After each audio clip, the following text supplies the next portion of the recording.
اب اس کے کمانڈنگ افسر کے ساتھ اور آرمی چیف کے سامنے کوئی پیش نہیں ہوا, کوئی بحث نہیں ہوئی, فیصلہ وہ دے رہا. یہ کہاں کا قانون ہے؟ یہ جنگل کا قانون بھی نہیں ہے. ظاہر نگاہ نے تو کہا ہے کہ جنگل کا قانون ہی اللہ تعالیٰ دے دے ہمیں. یہاں کوئی یہاں جنگل کا قانون. یہ یاد رکھے, جس نے کیس نہیں سنا وہ کمانڈنگ افسر فیصلہ کرتا ہے, گلٹی کو ناٹ گلٹی کر دیتا ہے, ناٹ گلٹی کو گلٹی کر دیتا ہے, سزا 10 سال دے دیتا ہے. وہ کیسے یہ کر سکتا ہے؟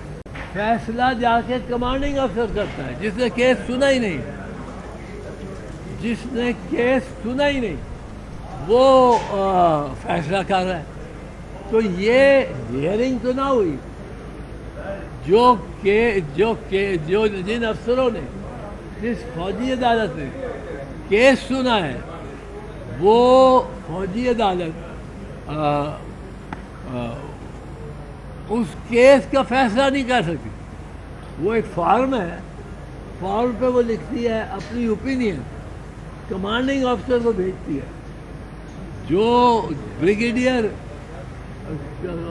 جس کو پریزائڈ کرتے ہیں جس ٹرائل میں, اس ٹرائل میں بریگیڈیئر نہیں, وہ فیصلہ کرتا ہے میجر جنرل, وہ فیصلہ کرتا ہے آرمی چیف, جس میں کرنل پریزائڈ کرتے ہیں اور 2 میجر ساتھ بیٹھے ہوتے ہیں. اس کا فیصلہ کرتا ہے ڈویژن کمانڈر, میجر جنرل.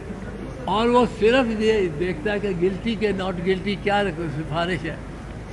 کوئی ریکارڈ نہیں دیکھتا, کوئی گواہ اس کے سامنے پیش نہیں ہوتا, کوئی جرا اس کے سامنے نہیں ہوتی, اس کے سامنے کوئی بھی بحث نہیں کرتے. وکیل آخر میں بحث کر رہے ہوں,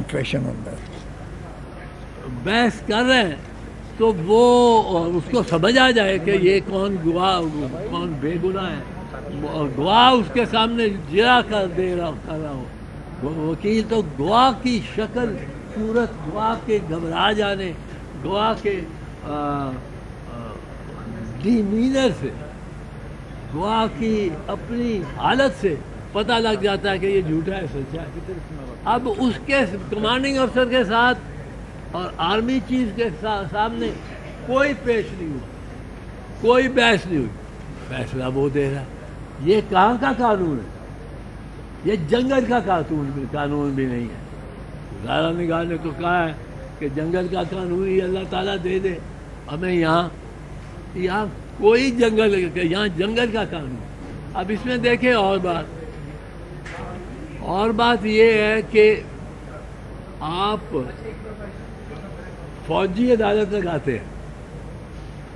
فوجی عدالت میں انڈیپینڈنس کس طرح ہوتی ہے؟ انڈیپینڈنس کیسے ہوتی ہے کہ میں گورنر کے خلاف دے دیتا ہوں, میں اس کے خلاف پٹیشن کر دیتا ہوں, گواہی دیتا ہوں, اور عدالت مجھے بری کر دیتی. اس بریت پہ نہ پہلے نہ بعد میں وہ گورنر جو جنرل بھی ہے, اور یہاں ہمارے گورنر جنرل ہے, وہ کوئی جو ہے اس بارے میں جو کمانڈنگ افسر ہے جس نے کیس نہیں سنا ہے, یہ یاد رکھے, جس نے کیس نہیں سنا ہے وہ کمانڈنگ افسر فیصلہ کرتا ہے.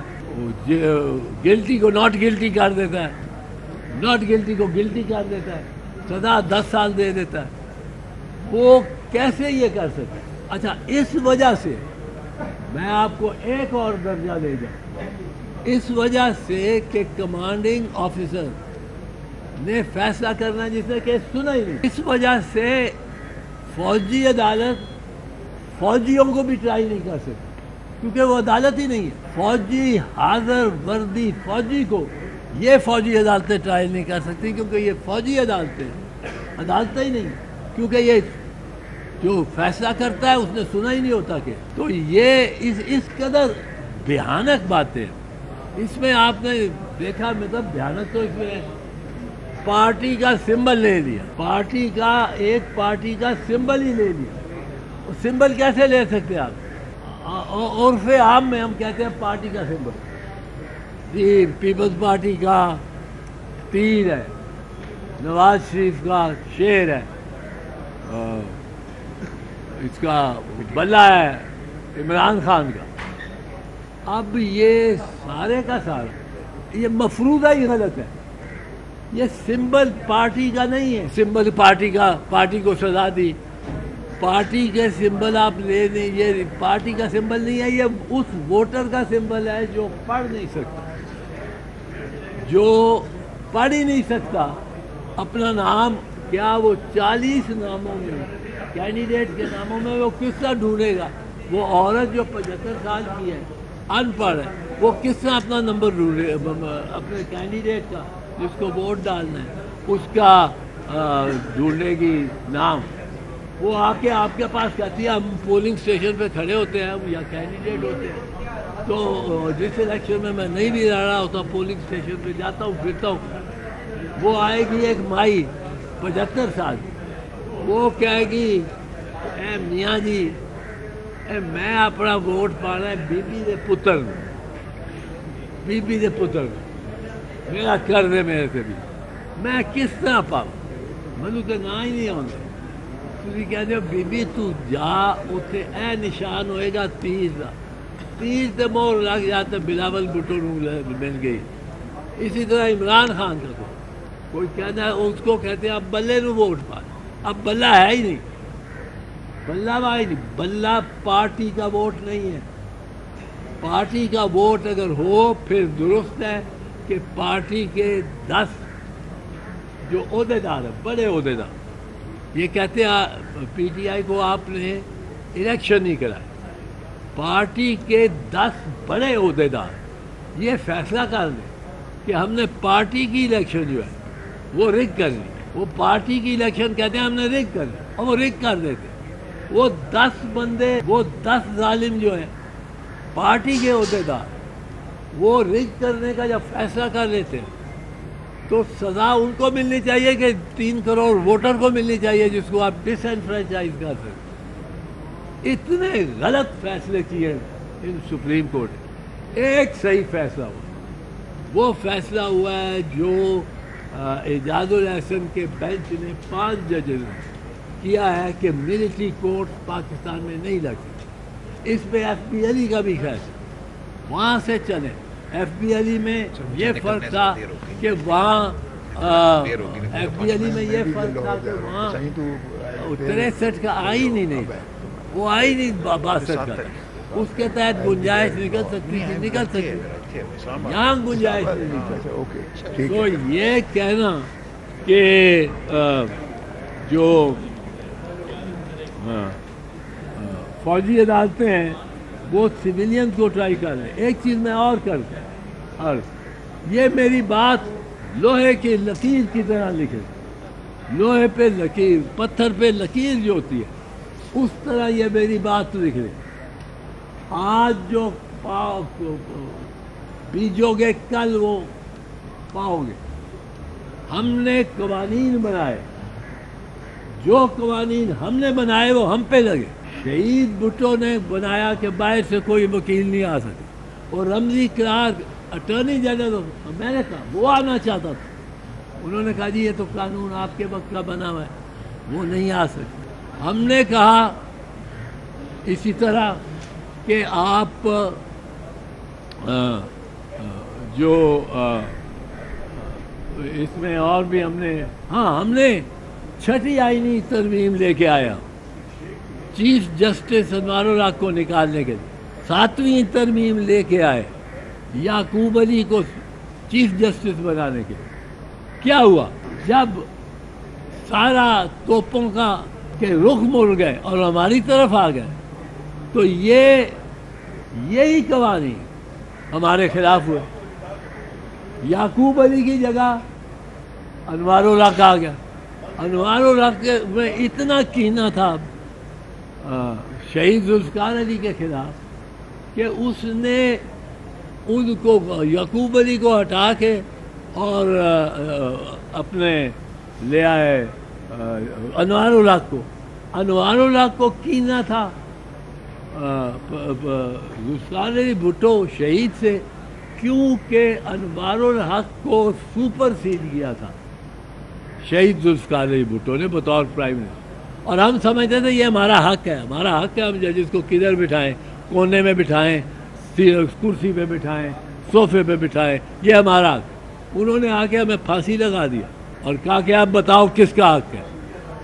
یہ آخری بات میں آپ سے کر دوں، جب ایلیٹ کیپچر ہوتا ہے، ایلیٹ کیپچر یہ لینن کا کے الفاظ ہے۔ لینن کہتا ہے ریاست کو آپ نے اپنے زیر نظر لانا، اپنے کنٹرول میں لانا ہے، تو ریاست کو، فوج کو، فائنانس کو، دفاع کو، بینکنگ کو، ان سب کو آپ اپنے تسلط میں لے لیں۔ اگر آپ نے ریاست کو کیپچر کر لیں، یہ کمانڈنگ ہائٹ ہے، کمانڈنگ ہائٹ۔ اب آپ نے کمانڈنگ ہائٹ ایک تو عدلیہ کی پوری کمانڈ کر لی، ایک پارلیمنٹ پہ فوج کا مکمل تسلط ہو گیا، اور لا منسٹر اور عطا تارڑ کیا ہے، میں بھول ہی جاتا ہے، عطا تارڑ نہیں، سپریم کورٹ بار نہیں، عطا اللہ تارڑ کو وہ ہے، اعظم نذیر تارڑ ہے، عطا اللہ تارڑ، عطا تارڑ وہ ہے انفارمیشن منسٹر، اطلاعات کا، بھول جاتا ہے یار، انفارمیشن منسٹر، اطلاعات کا وزیر عطا اللہ تارڑ سے پوچھا، اگلے دن پیش ہونا تھا اس نے بل نے، اگلے دن پیش ہونا تھا، پروسیجر ہے پریکٹس بل، اس سے پوچھا، اور 26ویں ترمیم کو بھی یہ ہوا، اس سے پوچھا گیا آپ نے ہمیں ڈرافٹ سرکولیٹ نہیں کیا، اس نے کہا مجھے ہی نہیں ملا۔ اور لوگ صافی گئے اعظم نذیر تارڑ کے پاس، وہ جو لا منسٹر، اس کو کہا کب دیں یہ ڈرافٹ، ہمیں ڈرافٹ دیں، ہم اس پہ کل تبصرہ کر سکیں کچھ کر۔ اس نے کہا جب مجھے ملے گا تو میں آپ کو دوں گا۔ پنڈی میں تیار ہو رہا ہے۔ اب یہ ڈرافٹ کہاں سے تیار ہوتا، کہاں ان کے ملتے ہیں ڈانڈے جا کے، اب وہاں سے نکلتے ہوئے سویلین حکومت کو پتہ ہی کچھ نہیں، پرائم منسٹر کو ڈرافٹ کا نہیں پتہ، اور وہ اگلے دن پاس ہونے جا رہا ہے، کوئی بحث نہیں ہوتی اس میں، کوئی بحث نہیں۔ ہم نے 18ویں ترمیم پاس کی تھی، 29 ممبر کی کمیٹی، جوائنٹ ہاؤسز کی کمیٹی بنی، جس نے ایک پورا سال اس پہ ڈیبیٹ کی اور پھر وہ پاس کر۔ یہ ایسے قوانین بردار ہے، میں ان کو تنبیہ کرنا چاہتا ہوں، یہ وقت آئے گا کہ آپ کے اوپر یہی قوانین لگیں گے، پھر آپ چلائیں گے۔ ابھی پہلے جب عمران خان کی گورنمنٹ تھی تو ساری پی ٹی آئی، ساری نون لیگ کہتی رہتی کہ ہمیں یہ نہیں منظور، پیکا ایکٹ کی، اب جب پیکا ایکٹ میں اور بھی زیادہ سخت کر دیا گیا تو پھر یہ پیکا ایکٹ ان کو منظور ہو گیا۔